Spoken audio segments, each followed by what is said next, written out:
In other news, the leader of the DA, John Steenhuisen, says a lack of oversight in how the ministerial handbook is administered has left it open to abuse at the expense of South Africans. Steenhuisen led a picket earlier today outside the Bryntirion residence in Tshwane, where ministers are housed, to raise discontent with what they've described, that's the DA, as the ANC cadres living like rock stars. Ziyanda Ngcobo reports. ANC out! DA-in! ANC out!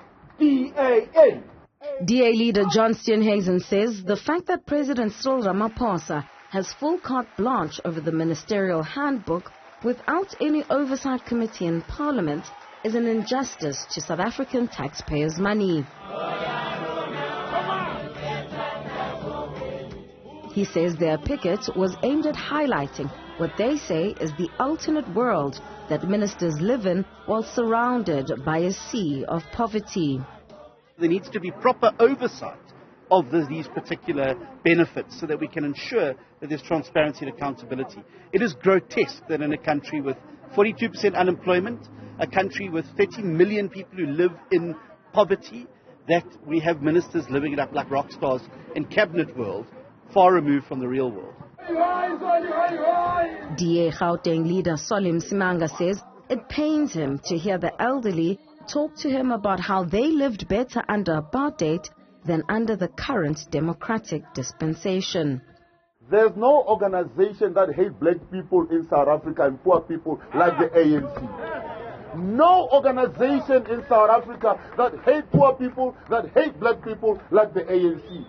If you want to see it, go and see what they've done in the last 30 years.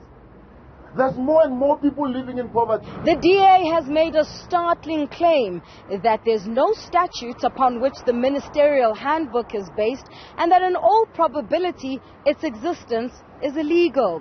This means that for 30 years, those who've had the privilege of living behind these gates may not have been doing so within the confines of the law. The public protector, as we speak, is investigating not one of these things, but the entire ministerial handbook. Because you know, when we went to look for the law that says this handbook is authorized, it doesn't exist. That handbook is illegal. I'm telling you now. And the public protector is delaying.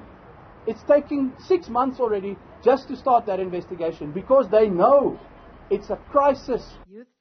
Meanwhile, in his weekly letter released on Monday, President Cyril Ramaphosa says it's unfortunate that the addition of 2 new ministers, one for electricity and the other for planning, monitoring and evaluation, have been reduced as a mere counting exercise. He says his government remains committed to reducing the size of the government, but this will take time. For Newzroom Afrika on Channel 405, I'm Ziyanda Ngcobo in Tshwane.